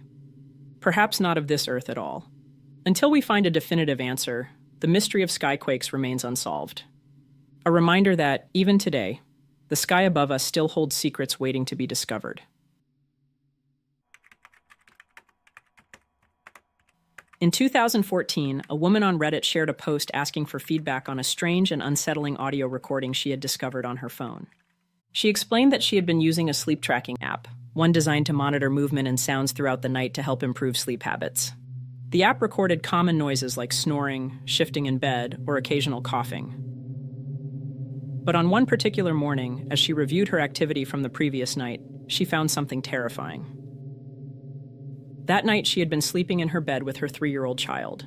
Just the two of them. No one else was in the house. Yet the recording captured something unexpected.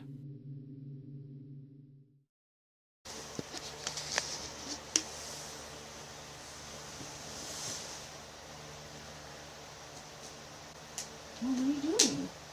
Okay.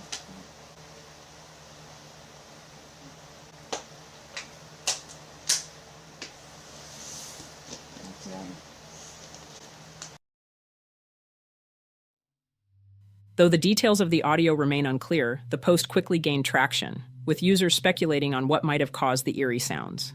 Some suggested a home intruder, and of course there were others that believed it could be paranormal. The woman provided an update in April 2015, stating that she had moved out of the home where this took place.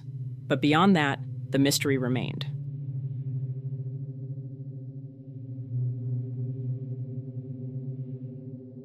It begins with a buzz, a cold mechanical hum droning through the airwaves, repeating endlessly on 4625 kilohertz.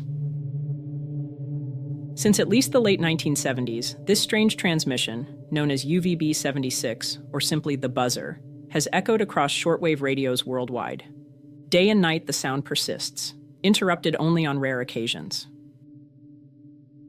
When the transmission is interrupted, it's by a voice, a male speaker, and no official explanation has ever been given for its purpose.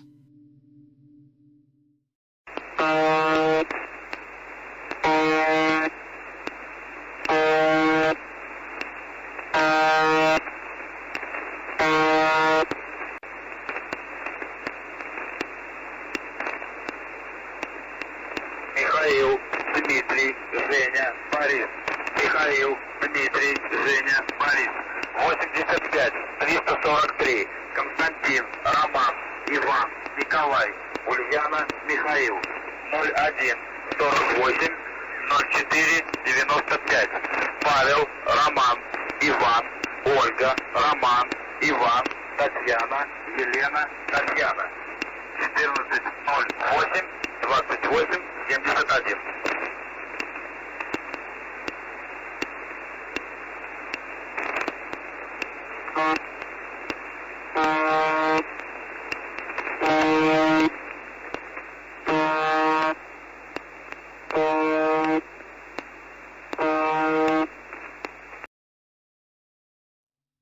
Some believe the buzzer is part of Russia's military communications network, perhaps a numbers station used to send coded messages to intelligence agents in the field. Others speculate it may serve as a dead hand signal, an automated failsafe designed to trigger nuclear retaliation in the event of a catastrophic attack. But there are stranger elements to this mystery. At times, faint background noises have bled into the transmission, suggesting that UVB-76 isn't fully automated, but rather broadcast from a room where people move, talk, and work. In 2010, after years of near-constant buzzing, the station suddenly went silent. When it returned, it had changed, featuring new transmissions, strange tones, and even music. Then, in 2011, the transmission site was reportedly moved from its original location near Poverovo, Russia, to a military base further south. Yet UVB-76 continues, still broadcasting, still unexplained. Space is often thought of as completely silent, a vast empty void where sound cannot travel. But in 2002, NASA's Cassini spacecraft captured something unexpected, something eerie. Strange, ghostly sounds emanating from Saturn, unlike anything ever recorded before. They weren't mechanical malfunctions or distant radio signals.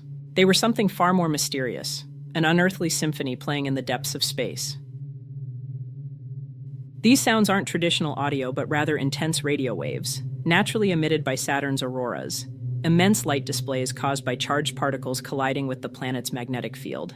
Scientists converted these waves into audio frequencies, revealing an eerie symphony of whistles, pulses, and droning hums.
But what makes these sounds truly strange is their unpredictability. The frequencies shift erratically, forming complex and chaotic patterns. Researchers understand that these waves originate from the interactions between Saturn's powerful magnetic field and the solar wind, yet their behavior remains puzzling. Some believe they could hold deeper secrets, perhaps revealing hidden processes within Saturn's atmosphere or magnetic forces that we have yet to fully comprehend. There's something unsettling about hearing these alien sounds. It reminds us that the universe is not silent. It hums with energy, pulses with unknown signals, and whispers secrets we have only begun to uncover. The recording named The Old Tape first appeared on 4chan's X-board, and while the original post has long since been lost, others have taken the reins and carried on its strange story. According to sources, the post explained, "Around 1995, I was about 15. I used to stay up late in my room listening to the radio on a boombox with an integrated tape recorder. I'd dial through the stations, and when I heard something interesting, I'd hit record for a while, then move on. One night, I came across this. I don't think this was the beginning of the broadcast, but I caught a lot of it. Right at the end, an announcer says that the station I was tuned to was WKCR 89.9 New York.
Son of John Senior Maryland, brother of Captain Chris, step up under the December 21st, 1988, Barry Valentino, son of Barry Senior Eugene, brother of Scott, Mark, and Lisa Ann's friend, my friend.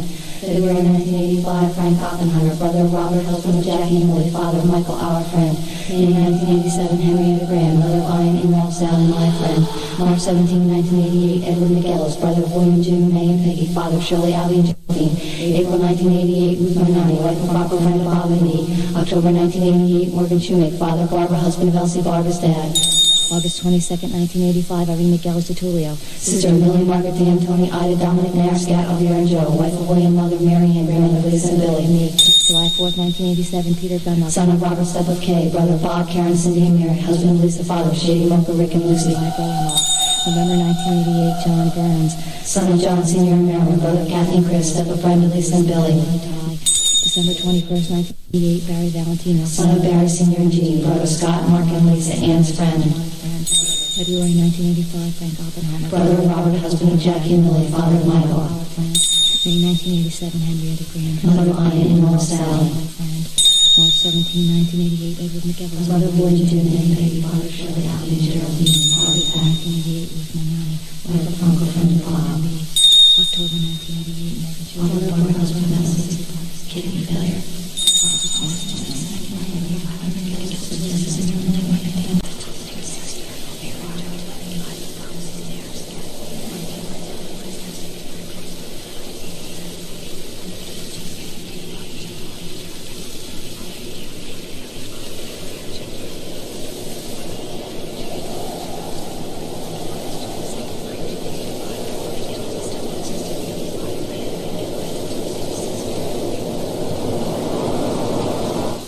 You're tuned to WKCR FM New York, 89.9 on your dial. Colombian music is running a little late. It will be starting in a few minutes.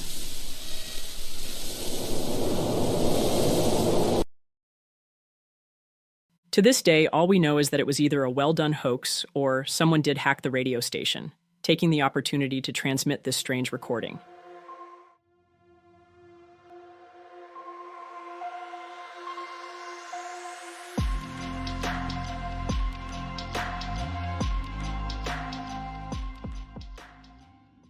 Todd Geib was young, full of life, and had a bright future ahead of him.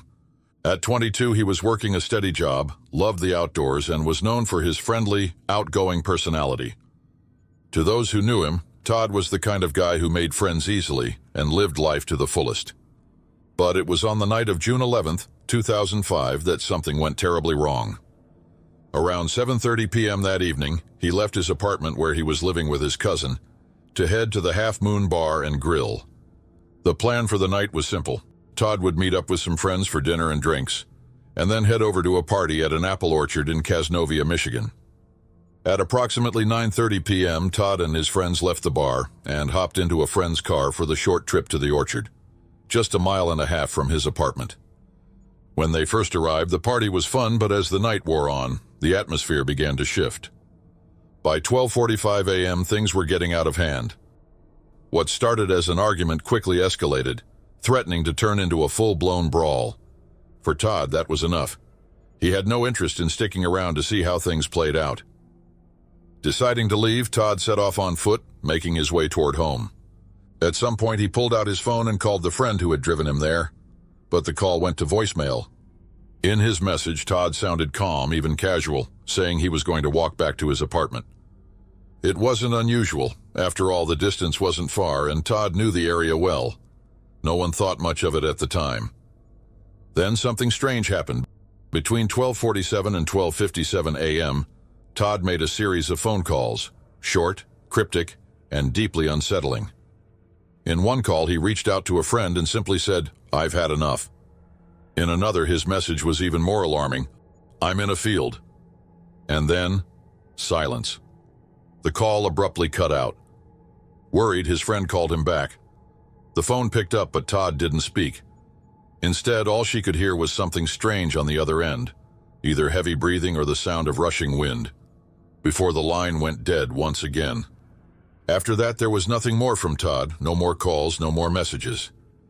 By morning, concern had turned to urgency and a massive search effort was launched, one of the largest the area had ever seen.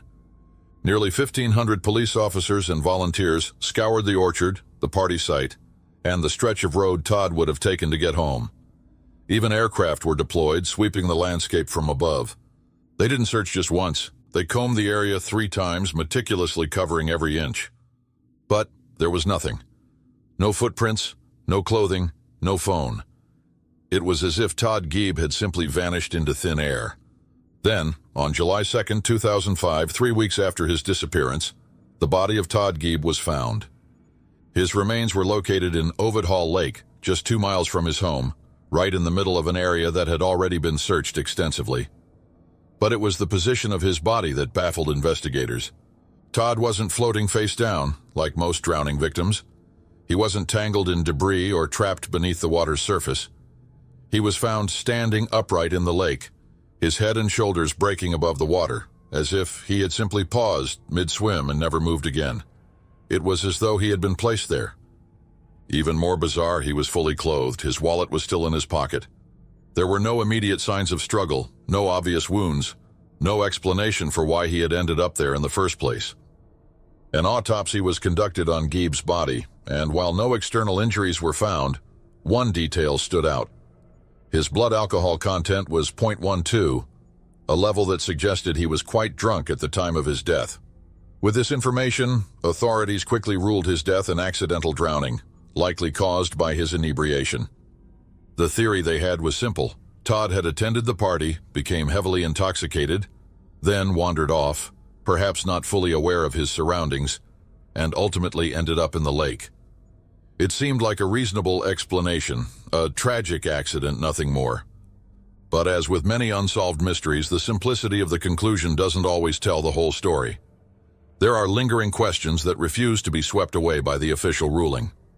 For some, the official story doesn't add up. The unexplained phone calls from Todd, his body found in a previously searched area, it all suggests that maybe, just maybe, there's more to Todd Geib's death than meets the eye. When Todd's mother, Kathy, saw a recovery photograph of her son, she immediately disagreed with the local law enforcement's theory of a drowning. The photo of his body, pulled from the lake after weeks of being submerged, struck her deeply. And the more she thought about it, the more her doubts grew. In her mind, there was no way her son could have been in that water for 3 weeks and remained in the condition that he was found. An independent investigation into Todd Geib's death was launched by forensic pathologist Dr. Michael Sikarica, who meticulously analyzed the available photos and autopsy data. What he uncovered shocked those still searching for answers. Despite Todd being missing for 3 weeks, Dr. Sikarica concluded that he had only been dead for between 2 to 5 days. The timeline didn't add up. If Todd had been in the lake for 3 weeks, his body should have shown signs of much more advanced decomposition. Further investigation revealed even more troubling discrepancies. The autopsy report noted that Todd had no water in his lungs, a crucial detail that would be expected in a typical drowning case. Even further, there were several signs that suggested Todd's body had been placed in the water after death. The decomposition was only moderate, far less than what would be expected after such a lengthy time submerged. His clothing was surprisingly clean, with very little evidence of the algal biofilm, often seen on bodies that have been in water for days or weeks, normally coating drowned victims. There were no traces of insects, no debris, no sand, as would be typical after being submerged in a body of water for any significant period. Perhaps the most peculiar detail was that Todd's body was found floating vertically in the lake, an extremely rare occurrence in drowning cases. Most bodies float horizontally, but Todd's had a position that suggested something far more unnatural. Dr. M. Eric Benbow, a forensic biologist from Michigan State University, who also re-examined the case, would later remark on the state of Todd's body, noting, "There should have been more biofilm, more slime buildup. The other thing, it looks like part of his head was exposed. There should be insects in the clothing, even in the mouth, in and on the ears, in the folds of the skin. That's where these flies will typically lay their eggs. They've evolved to be attracted to dead things within minutes to hours, to a day. We saw none of this in Todd's shirt. Carcasses are consumed pretty quickly and dramatically. If a body was here, it would be colonized with some type of aquatic insect. I find it very surprising that Todd's body had no reported insect activity, and the clothing had no algal development. Based on our study, it is unlikely that his clothing and his body had been in for 21 days. The evidence from the independent investigation painted a disturbing picture. Todd's body had likely been placed in the water just days before it was discovered, casting serious doubts on the official ruling of a drunken drowning. This new theory was backed by forensic experts and only further fueled the suspicion that Todd may have been murdered. Despite the mounting evidence, the Michigan State Police never reopened the case, much to the frustration of Todd's family. Todd's mother, Kathy Geib, has tirelessly fought to have the case reopened, but each time authorities have rejected her plea. Another team of investigators, including former New York Police Department detectives, along with criminal justice professor Dr. Lee Gilbertson, have taken up Todd's case. After reviewing the evidence, they've come to a chilling conclusion. Todd may have been abducted, held somewhere for a period of time, and then murdered before being disposed of in the lake. They also suspect that Todd could be one of the victims of a chilling theory, the smiley face killers, a suspected network of serial killers targeting college-aged men, abducting them, and then leaving their bodies in nearby waterways. At many of these crime scenes, investigators have found smiley face graffiti, thought to be left behind as a signature of the killers. One of the most perplexing findings by this group was the presence of 2 antidepressants in Todd's system, amitriptyline and disipramine. Neither of these drugs had ever been prescribed to him, and there's no clear explanation for their presence. In their pursuit of the truth, the team of investigators met with pharmacist David McDiarmid to dig deeper into the strange presence of antidepressants in Todd's system. McDiarmid, a seasoned professional in the field, explained that the combination of amitriptyline and disipramine would not normally be prescribed together. In fact, when taken in tandem, these medications are known to cause serious side effects, including confusion, agitation, and even hallucinations. McDiarmid went on to explain that such drugs could easily be slipped into a drink, leading to an overdose or incapacitation. With the evidence in hand, they all concurred. The levels of these drugs found in Todd's system would have rendered him completely incapacitated, unable to move, let alone travel the distance to the lake. It was increasingly clear that Todd had not drowned by his own doing. Something far more sinister had occurred. Determined to get answers, Kathy Geib and investigator Kevin Gannon took their findings to the Michigan State Police, demanding that they reopen the case.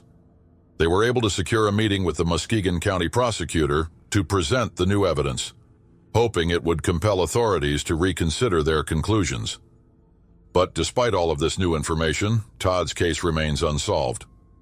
To this day, his family has not received the justice they so desperately seek, and the true cause of Todd Geib's death remains a haunting mystery.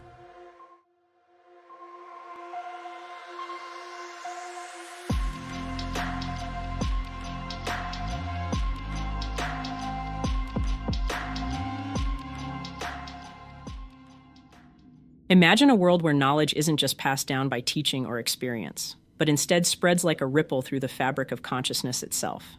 This is the idea behind the 100th monkey effect, a theory that suggests when a critical number of individuals adopt a new behavior or idea, it spontaneously spreads to others, even across vast distances.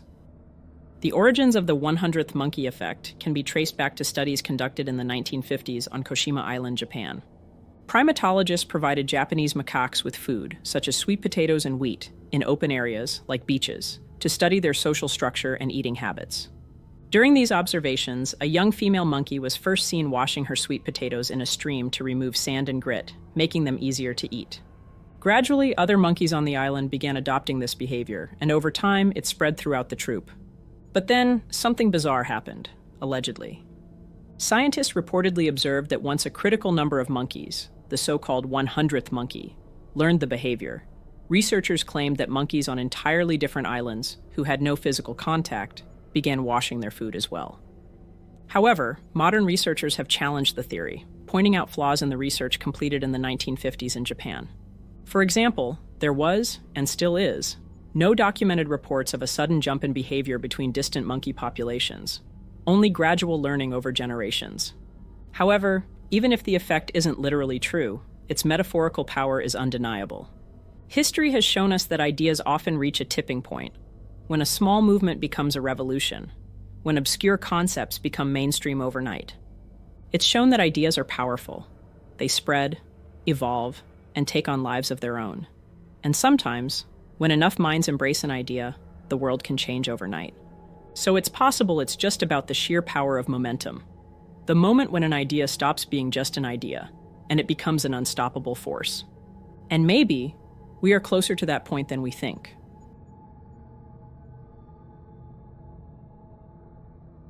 What if Earth wasn't just a collection of ecosystems, landscapes, and weather patterns? What if instead our planet was alive? Not just metaphorically, but actually alive, as a self-regulating conscious entity. This idea, known as the Gaia hypothesis, named after Gaia, the Greek goddess of Earth, suggests that Earth functions as a single, living organism, one that actively maintains the conditions necessary for life. First proposed by scientist James Lovelock in the 1970s, this theory has sparked debate ever since.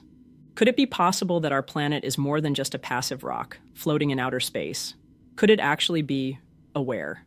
At its core, the Gaia hypothesis argues that Earth's biological and physical systems, its atmosphere, oceans, land, and life forms, work together in a self-sustaining balance, much like a living organism regulates its internal functions. According to the Gaia hypothesis, life doesn't just adapt to Earth, it actively shapes the planet, ensuring that conditions remain habitable. But how does this work? Lovelock suggested that feedback loops, complex interactions between living organisms and their environment, help stabilize Earth's conditions. For example, plants and microbes like trees and algae absorb carbon dioxide, which produces oxygen and helps cool the planet. The oceans and marine life influence cloud formation, which affects temperature and rainfall. And microorganisms in the soil break down organic materials, recycling nutrients and supporting plant growth. Some take this idea even further. If Earth behaves like a living system, could it possess a form of consciousness? Some researchers propose that complex systems can exhibit intelligence, even if it's not human-like. After all, what is intelligence if not the ability to adapt, regulate, and sustain itself? Despite its intrigue, the Gaia hypothesis remains controversial. Many scientists argue that while Earth systems do interact, they do not act with purpose or intent, only through the laws of physics and biology. So, is Earth a living being, a self-sustaining adaptive force? Or is Gaia simply a metaphor for the complex interconnections of life and nature? Perhaps the answer lies somewhere in between. But one thing is certain. Earth is far more than just a lifeless rock in space. It is a world teeming with complexity, resilience, and mystery. And whether we call it Gaia, a system, or simply home, its fate and ours are forever intertwined. What if memories weren't just stored in the brain? What if our cells carried echoes of experiences, emotions, and even identities? This idea, known as cellular memory, is both fascinating and controversial. While modern science attributes memory to the brain's neural networks, some researchers and organ transplant recipients suggest there might be more to the story. Cellular memory is the theory that information, whether it be habits, emotions, or even fragments of personality, can be stored in cells throughout the body. This idea is most often discussed in cases of organ transplants, where recipients report unexpected changes in tastes, emotions, and even memories that seem foreign, almost as if they belong to someone else. While the scientific community remains skeptical, there are countless accounts of people who, after receiving a donor organ, begin to experience vivid dreams, cravings, and personality shifts they can't explain. And some cases are nothing short of astonishing. From accounts of people constantly craving a food they once despised, to a man never enjoying music until receiving a heart transplant from a professional pianist, and even a young girl having vivid nightmares of being murdered after receiving a transplant from a murder victim, only to help police solve the case of her donor's death. While mainstream science does not recognize cellular memory in the way these transplant cases suggest, there are biological processes that hint at a deeper, more complex relationship between our cells and our experiences. One such process is epigenetics, the study of how our environment, diet, and even trauma can leave chemical marks on our DNA, marks that can be passed down through generations. It's possible our emotions and experiences are encoded into our genes. Then there's the heart-brain connection. The heart contains a network of neurons so complex that some scientists call it a mini-brain. It produces neurotransmitters, communicates with the brain, and even has the ability to remember. Could it be possible that the heart, and perhaps other organs, hold more than just biological function? Could they carry imprints of a person's identity? Despite the compelling stories, most scientists believe that changes in transplant recipients can be explained by other factors, like powerful medications used to prevent organ rejection that can significantly alter mood and personality. Researchers also believe that knowing details about the donor may lead to subconscious changes in behavior. So, do our cells truly remember, or are these transplant cases merely coincidences, shaped by the power of the human mind? What if death was an illusion? What if, at the very moment you should have died, you simply didn't? Imagine you're in a life-threatening accident. You feel the impact. Everything fades to black. But instead of dying, you wake up, perhaps shaken, perhaps injured, but very much alive. To you, it seems like a lucky escape. But what if, in another version of reality, you did die? And what if your consciousness simply continued in the version where you survived, forever evading death, never truly experiencing the end? This is the mind-bending premise of quantum immortality, a theory rooted in the bizarre world of quantum mechanics. To understand quantum immortality, we must first look at the many worlds interpretation of quantum mechanics. In quantum physics, particles don't have a single fixed state until they are observed. Instead, they exist in a superposition, multiple possible states at once. The many worlds theory suggests that rather than a single outcome collapsing into reality, every possibility happens, each one playing out in its own separate parallel universe. Now apply this to life and death. Every time you face a life or death situation, the universe splits. In one version, you die, but in another, you survive. Your consciousness, according to the theory, always follows the path where you remain alive. You might experience close calls, miraculous recoveries, or even memories of near-death experiences, but you will never perceive your own death, because from your perspective, it never happens. This concept creates a paradox. If quantum immortality is real, does that mean you are destined to live forever? The unsettling answer is, possibly, but not in the way you might think. In theory, as you age, your body may continue to deteriorate, diseases may take their toll, and accidents may happen.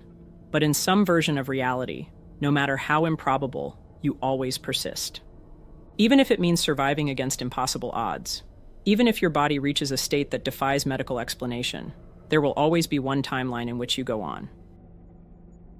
But if this is true, we should be seeing people, at least some people, who are centuries old, surviving beyond what should be possible. Some speculate that quantum immortality might be an entirely personal experience, one where you only ever witness your own survival, while others in your reality still experience death as usual. This theory could be an explanation for near-death experiences. Many people report sensations of crossing over, only to return with vivid memories of something beyond. Others speak of déjà vu, a strong feeling that they have lived through a moment before.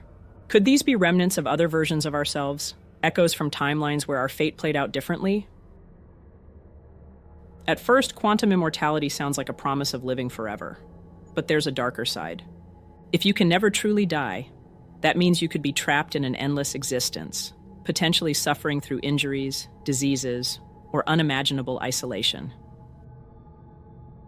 As the people you know pass away in their own timelines, you would continue, moving forward in a version of reality where you are the last survivor. Despite its fascinating implications, quantum immortality remains purely theoretical. There's no way to test it, no way to prove it. So the next time you brush past danger, avoid an accident, or survive against all odds, ask yourself, did you really just get lucky? Breathe in.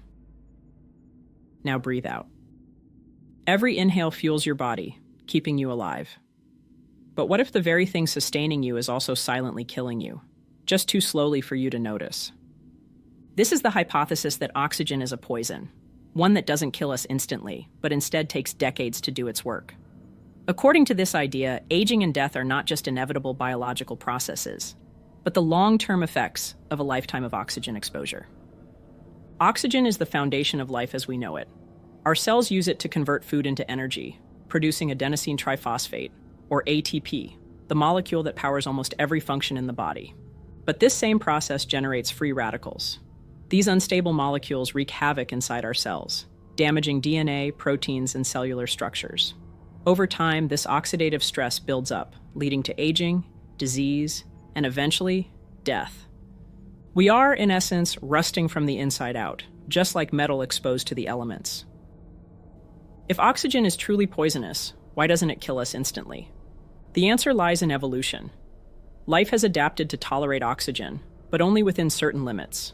Our bodies have evolved ways to mitigate oxidative stress, but not eliminate it entirely. The damage is cumulative, meaning it only manifests in old age, long after we've had the chance to reproduce and pass on our genes. From an evolutionary standpoint, nature doesn't care if we die of oxidative damage at 70 or 80 years old. By then, we've already fulfilled our biological purpose. Whether it's through disease, aging, or cellular breakdown, the very air we breathe sustains us and seals our fate. Perhaps the greatest irony of life is this. From the moment we take our first breath, the countdown to our last has already begun.